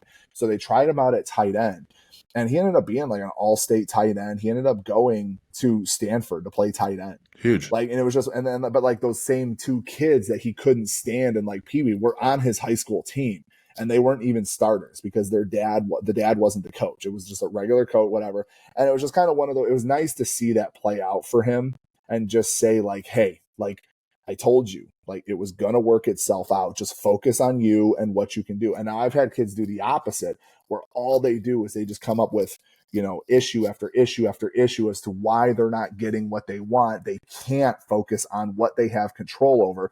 And like they let those situations like seep into their personal stuff, whether it's their training sessions. Like this kid in particular, like he would train with me 2 times a week, but then he also had like individual like lessons, hitting lessons or whatever and stuff. And he let what these other kids that he was trying to keep up with at like the middle school level seep into his training. And there was no consistency. There was no uniformity across the board. And he eventually just ended up burning out. And I think like halfway through his high school career, he just stopped playing because he's like, this isn't fun for me anymore. And it was just because he just could not separate like his personal stuff versus like extrinsic, factors and things along those lines. So I probably spend more time now working with younger athletes. And I equate anybody under junior year of high school, a younger athlete. Yeah. Like I spend more time teaching them how to focus on the intrinsic versus the extrinsic, because the intrinsic is what's going to lead to the better results at the end of the day, and the better consistency, and the more, the more fruitful gains, long term. Like I always, my two big things is like focus on what you can control, focus on the long term. Yeah. Because like even with weightlifting, like I deal with adults. Masters weightlifting is probably my biggest like membership base right now. Masters weightlifting starts at 35 years old. I tell people flat out like that. Like I have athletes who have started out in the 35 to 39 division, have now aged up into the 40 to 44 division, and are not even into the 45 to 49 division. Those athletes that I have continue to get better year after year after year, and they are starting to kind of climb their way up the podium and stuff like that. And it's more of like outlasting. Like, yeah, you're going to get some freak that's going to come in and be all full of piss and vinegar at 35 years old because they're now like they've got their shot to be the big dog. But like, how well are they going to be able to keep that consistency up for year after year? And that's exactly what happens. They'll start kind of having a little bit of a drop off because they're not the big dog anymore, or injuries start, they don't train smart, or they don't focus on the little things, and it starts to kind of eat away at them, and they essentially start to decline, while the other athletes who just focus on that incremental long-term progress slowly start to creep up on them and eventually pass them up. Yeah, I totally agree. I didn't start getting healthier until like 38, and then CrossFit at 39, and then I was getting stronger. I was at my strongest at 46. People can get strong, well into their 40s, and if you're a late bloomer, absolutely. But to the point about the intrinsic versus the extrinsic, I don't think there's any method other than focusing on what you can control. These kids, or even myself or others, will say, well, this event now equals the outcome. I'm like, no, the event occurred. And my next question is always, now what? Not now what, what do you think? Fine. But now what do you do? What do you do? Because there are still high school coaches that are that have kids on the team or have favorites. And there's someone that, maybe you're on the basketball team in college, and this guy recruited me, and so he's biased against you versus a walk-on who didn't get recruited, and things that are unfair. Well, everybody that graduated in the COVID year, well, you didn't get that extra year of eligibility, but everyone else in college got that 6th year. So they actually don't even need you. So there's a whole bunch of bullshit there you got to deal with. I opened in March of 13 with the gym. In January of 14, there was a huge snowstorm in Indiana. And it's the one time other than COVID where the governor shuts down the state and says, don't go to work. Well, the first of the year is usually when gyms kind of like blow up a little bit. You bring a membership. Mine tanks because you can't go. And I'm too stupid at that point. I don't even know that, hey, I should have things on auto pay using the software. I'm having everybody pay me by check and cash. So instead of me going up in January and February, I go down. So now there's this gap. What's that look like? Well, that's not fair. That's not what happened. The governor did this. The weather was that. Right. Well, when someone comes to get your car repossessed because you're behind on a bill, you figure it the fuck out. 100%. Right? 100%. And people ask me, like, what do you do when things are just going so badly over and over again? I said, well, one, I try not to fall off the deep end right in that moment. But I try to calm down. I put my head down, and I'm like, all right, before the day is over, I need to get one win. If I make 10 calls and I get another new client, and it usually takes 10 to get one, all right, I'm gonna call 20 and get 1 or 2, right?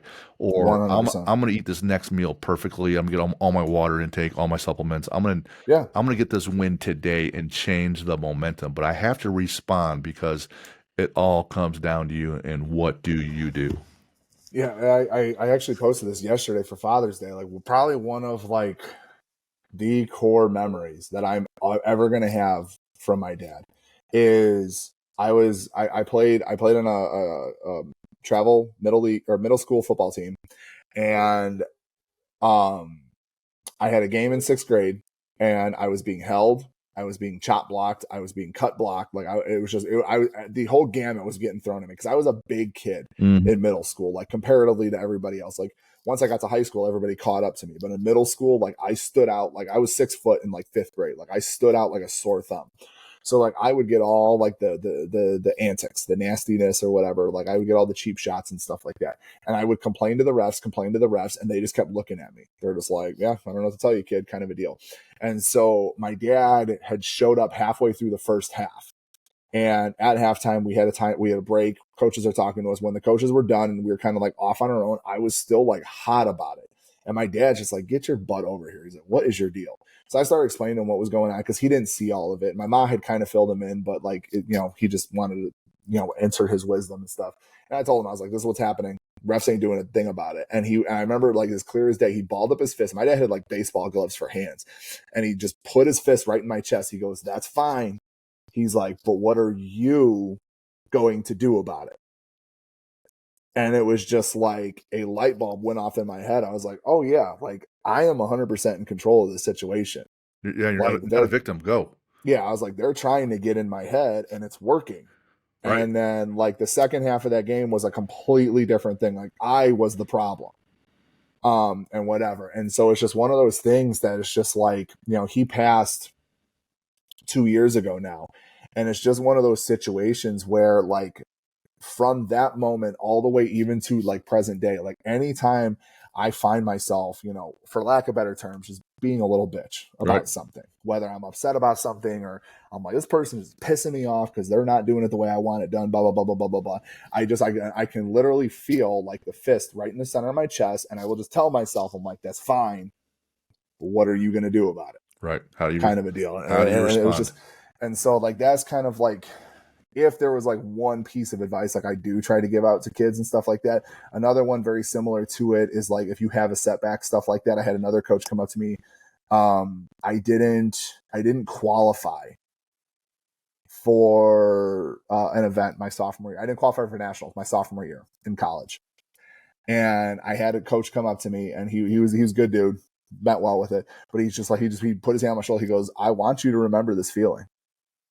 And it was just kind of one of the situations. He goes, anytime you don't feel like going to the gym, anytime you don't feel like going to practice, anytime you feel like you want to go out to party instead of going to bed when you're supposed to, I want you to remember this feeling that you're feeling right now. And if nothing else gets you to do what you need to do and stay disciplined, like I hope this feeling that you're experiencing right now is what does it. So between those two things, like those are my two things for me personally. Right. That I use to kind of motivate myself. And like, I pat myself on the back of being a lone wolf. Like you've seen me at strongman competitions. Like I don't have a hype crew around me or anything like that. No. I train by myself. And it's just between those two things. Like those are literally the two things in my life that just motivate me. That's huge.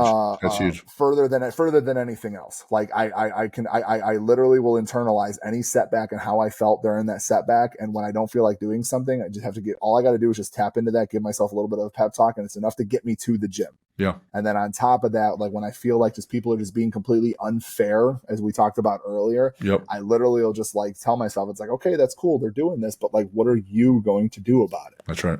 And then between those two things, like that's for me, like for as long as I live, that's all the motivation I'm ever going to need. That's mostly, it kind of sums up how I've learned, and it's never a fun lesson. No, getting the fist in your chest is not a fun lesson. The cut blocks aren't a fun lesson. Being poor is not a fun lesson, but the lessons are learned, and I get all those. The only thing that I would say that's a little different for me is that if I can't find the internal motivation, which is rare, I can always look at my kids' faces and say, I can't be letting that group down, or my wife, right? So there's that additional piece right there where you're like, I'm just not going to puss out because I have my own 3 and my wife has 3, so the 6 of us, and and damn it, we got 4 dogs too. So, between all that, I love going on and on about this stuff, and I got 85 more questions we can get to, but I'll be respectful of everything and your time and all. Yeah, for sure. I appreciate it though. Like this is a good conversation. Like I like these kind of chats. I feel like this is the stuff more so that needs to be stressed, especially in the sports performance realm. One of my buddies, one of the few people that like I talk to on a regular basis, this is the kind of stuff that we talk about. Yeah. Like that, the whole like mentality of like, you have to have X, Y, and Z in order to be successful. It's just like, no, like you just have to, it's one of those situations, like it sounds corny or whatever, but it's just like, you just have to want it more than the person next to you. like time and time again. You take out NIL, take out all this stuff that's happening now with like social media and building your brand. Like you can have the biggest brand, you can have the greatest NIL deals, but like at the end of the day, when you pull all that crap away, strip it all down to the basics, the individuals who are the most successful, Tom Brady in particular, Yep. like Tom Brady is a great case study for this. He just wanted it more. I take that piece and the want it, you have to like take the next iteration because a lot of Yeah, people say, I want to do this stuff, but right. that's where the knowledge, like I wanted to play college or high school sports. And then I went to my dad and I'm like, I didn't get to start playing sports until I was like 12, 13 years old. I'm already Yeah, late. yeah, So, yeah, yeah. so as my freshman year, I'm playing basketball. I was 6'2", 190 as a freshman. And I'm asking my dad, what do I need to do to get better so I can not get pushed around? And he goes, man, I don't know, push-ups. Right. So even if you want to, you need to have someone kind of helping you, teaching Yeah. you, teaching you. So you build that knowledge, and then you need some kind of process. Because I really wanted to, so I'm doing a whole bunch of push-ups, no pull-ups, no rows, and nothing for my Yeah, yeah. legs. No running, no sprinting. All I did was push-ups, and now I'm kind of fucked up, right? So Yeah, yeah. you still need, and if you want it, then you will go and look for help. You will go Yeah. learn the things. You will ask others, so you And that can was, yeah. implement your process.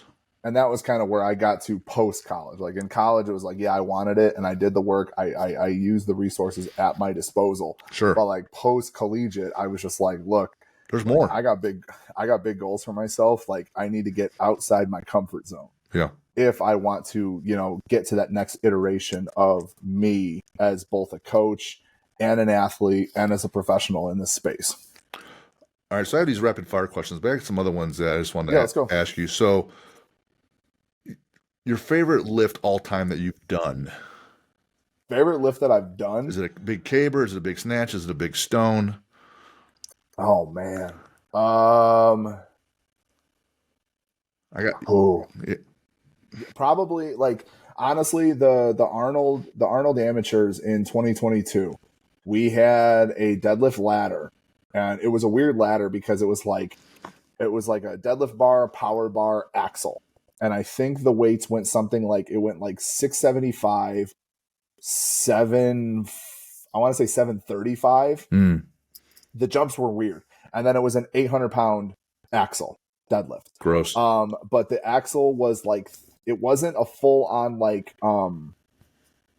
partial. It was on wheels or whatever or on blocks, but it was just like a hair below the knee, like right in that no man's land. Right. The first away from your And center of gravity. Center yeah, of like mass, it yeah. was just it was like the worst place to start a deadlift. And I remember like I tried every fucking trick in the book in terms of my training and like pushing myself. I could not get 800 to budge in training. Could not get it to budge. Was just like not happening, not happening, not happening. Put a deadlift bar on there. I pull 800 like it was my job. Power bar, pull it like it was my job. Axle at that height, could not fucking do it. Couldn't figure it out. Like whatever. And then in that and it was again just going back to like just trusting the process, trusting my training.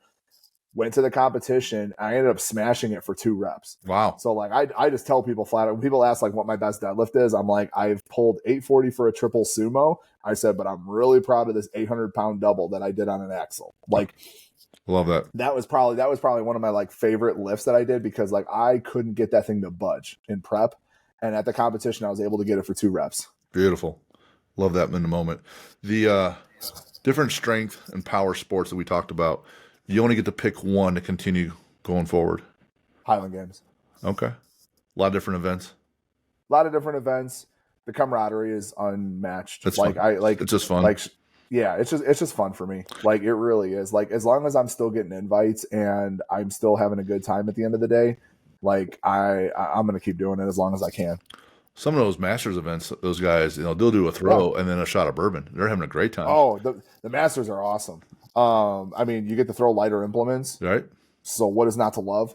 But yeah, like now some games, because you've got a lot of guys that are, listen, Master starts at 40, and then they do Pro Masters, which starts at like 45. So they do a Pro Masters division now, and those classes are actually the funnest to watch. Like I love hanging out with the Masters guys They're because they're a hysterical. blast. They're hysterical. Yeah, they're the best. So like, yeah, I'm gonna do high. Like I probably won't be training as seriously as I am indefinitely, like I'm always going to be training in some form or fashion. Like I'm never going to just not have a barbell or a sandbag or a stone or some sort of a odd implement in my hands. Right. But like I'm going to continue to train for as long as I can. I'm continuing to do the Highland Games for as long as I can. Nice. What do you listen to when you train? Anything in particular, or you don't care? I really don't care, but the odd one that usually makes people like kind of like do the like whole like dog head tilt is when I've got Motown playing. Okay. I do love me Detroit some music. Motown. Yeah, I do love me some Motown. But I'll listen to pretty much anything. I can't lift into like nothing. Like I've done it before. It just drives me insane. Sometimes I'll lift to nothing for that insanity piece. I don't know. I can't do it, man. Bucket list adventure you haven't done that you want to do.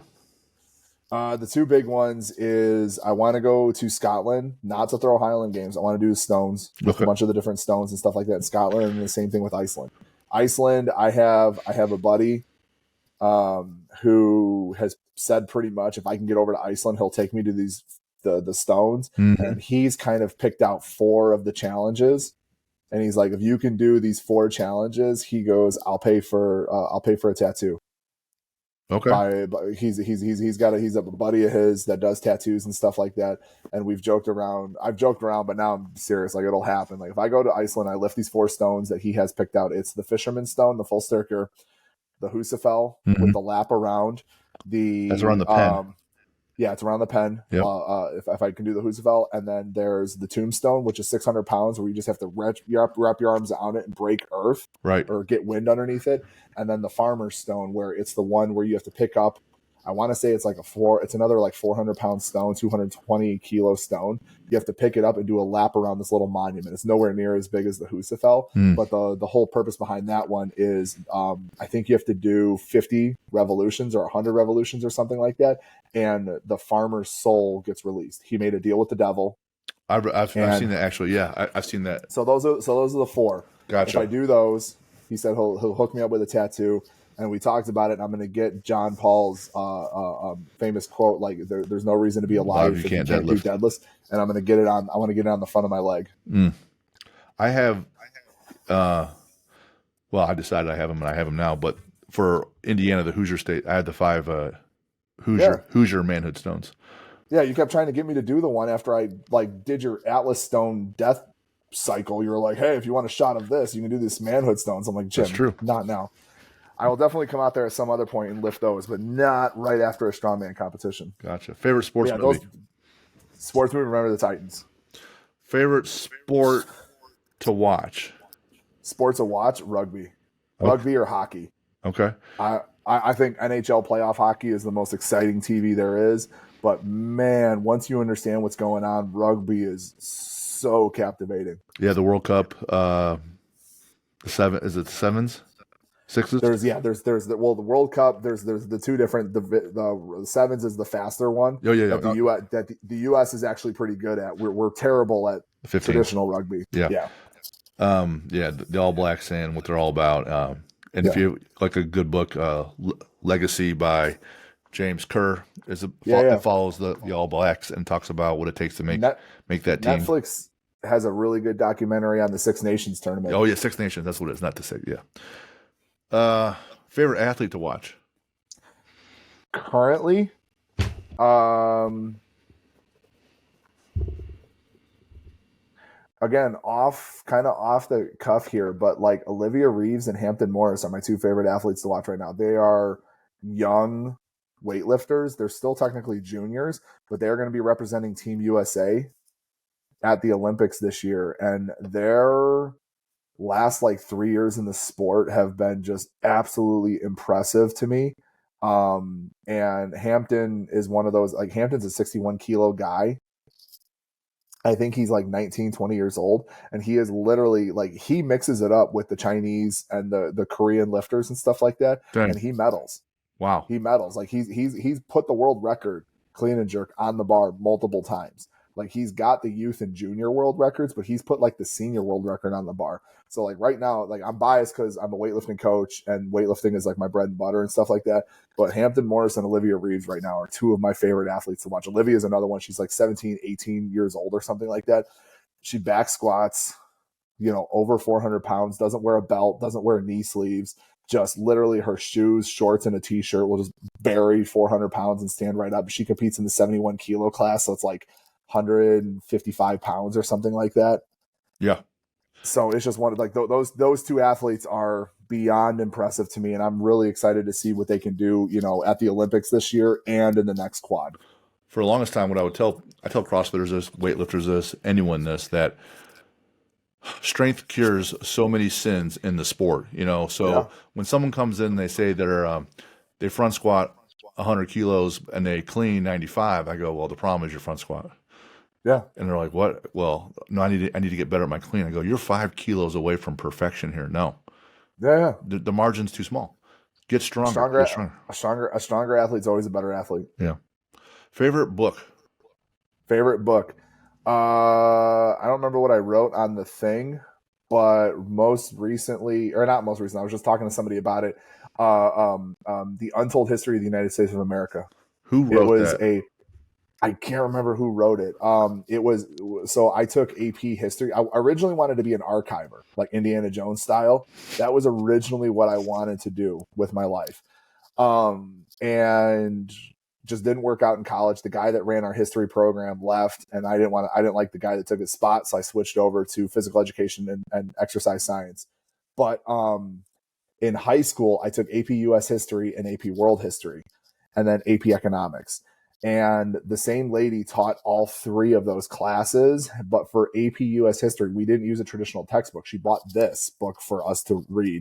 And it was called The Untold History of the United States. And it was a historian who told a non-biased view of how the United States came to be. And then Netflix actually took it and turned it into a whole series. I don't know if they still have it on there or not, but Netflix broke it up into 3 sections, like pretty much leading up to the Great Depression, like United States history leading up to the Great Depression, then from the Great Depression to the Vietnam and Korean conflict, and then to 9/11. Like those were the 3 sections that they used as place markers, and it kind of opened my eyes. Mm. And not necessarily to like how messed up the United States has been in the past in terms of how they went about doing some of the things that they did, but it just kind of opened your eyes into like just the human element that just cannot be avoided with some of these things. And so I really enjoy that book. My copy is all like teared to shit. That's why I can't even tell you who wrote it, because like the cover is all ripped up and missing and stuff. But it's one of like my favorite books that I've ever read. And anytime people try to pontificate about how things used to be, it's really fun for me to sit there and be like, actually, that's not how it used to be at all. Like, you actually have no idea what you're talking about. Like, this is literally what our country used to be. I love dropping knowledge on people in terms of how our presidential election process used to go. Like, I don't know if you know this, dude, but like the primaries were how we like what they did during the primaries originally for the Republican and the Democratic nominations is the person who received the most votes during the primary was the presidential nominee. The person who received the second amount of votes was the vice presidential nominee. The president didn't get to pick their running mate. Mm. And the reason that changed was when Roosevelt went into his last term as president. They were worried about him dying in office, which he did. So the Democratic Party fixed the voting, so their guy was in the vice presidential slot, so they didn't have to worry about, because the vice presidential candidate that ran with him the previous 2 or 3 terms had a lot more socialist tendencies in terms of policy, and they didn't want that in the Oval Office if something happened to Roosevelt, so they rigged the primary so their guy got in the vice presidential spot. Okay. I would, that teacher because you're all about making an impact, that teacher that obviously Yeah. made an impact with you, Yeah. man, I'd give her a call or send her a card and say, hey, you know what? I Thank you. I know where she lives, and I used to like would just drop a letter in the mail. That's awesome. Or in her mailbox every once in a while, because like she was honestly one of the coolest teachers ever. She was very much a forward thinker. Like the first day of class, she like literally said, she goes, "You have all been lied to." Okay. And we're just like, "What?" She's like, "Even I'm gonna lie to you." Like, she goes, "You've just got to figure stuff out for your own." And like that book was kind of like the start of like, not necessarily like questioning everything, but just kind of opened your mind to the fact that like there are other possibilities versus like what you've been kind of like pushed towards. Gotcha. Favorite superhero? Superhero, either in the DC universe, Black Adam; in the Marvel universe, Venom. It could be any universe. I like Yeah. Hannibal Lecter for villains. Nice. You have a villain, or you like to both the same? They're both the same. Yeah. They're both like I love the anti-hero. Like I also love Punisher, Right. but Oh yeah. Venom and Black Adam were my two favorites. Though, like as a kid, the Venom comics, like I could relate to Eddie Brock's character. That was kind of like my escape, was just reading a bunch of Eddie Brock and Venom comics. Favorite lift? Favorite lift, depending on the day, but usually it's either going to be a push press or a deadlift. Favorite way to train? Conjugate. Yeah, big fan. Now, if I got someone that's new, I don't need them to do conjugate. They could do 5-3-1 and be just fine. And someone who's never lifted, they could do 5x5 for 3 years and be great. 100%. Favorite quote? Favorite quote? It's not necessarily a quote, but it's a poem. The Old Man in the Arena. Yeah, Man in the Arena. Love that. Like I don't remember when I first heard it, but like when you hear something, you're just like, oh shit. Yep. Like that was it for me. Like it was just pretty much just talking about like, don't listen to the people that are like sitting out in the crowd because they're not able to be in the spot of the man in the arena who is being jeered and broken down and talked about and stuff like that. Yep. Where can we find you? My personal social media stuff on Instagram and TikTok is just Strength Coach Sroka. Okay. Facebook's just my name, and then my business stuff is all on Facebook and Instagram as The Strength Agenda, as well as the website, thestrengthagenda.com. We do all sorts of stuff there. You don't necessarily have to get coaching. We got training templates. We've got training manuals, all sorts of different stuff there. The social media page, I try to post as much helpful content as possible on the business page. Just because I feel like a lot of people like to just post highlight reels of lifts and things along those lines, but I actually want people to learn. I tell my athletes that too. Like, I don't want you just to blindly do what I tell you to do. Like, I want to hold you accountable, but I also want you to be able to eventually try to do some of this stuff on your own and just use me as a guiding force, like throughout that entire process. What's your next competitive event? I have the Pulaski Highland Games this weekend. Then the 6th, I have the first grid match of the season for the United Grid League. And then in August, I will be in La Crosse for another Highland Games. And then I have a grid match the weekend after that as well. Awesome. Tom, thank you for the gift. Thank you for the gift of your time and knowledge today. And thank you for the impact. Truly enjoyed catching up with you again. It's been too long. Dude. And absolutely, man, thanks so much. No problem. I'm going to have to come by and lift some of those stones for you. That'd be great. For those that are still that made it through the whole show and you're trying to figure out how can you get a hold of us for any questions, info@athlete-builder.com. Send us your questions. We want to answer them and keep helping you guys out. So until our next show, Tom, appreciate it. Have a good one. Bud. Appreciate you. See you.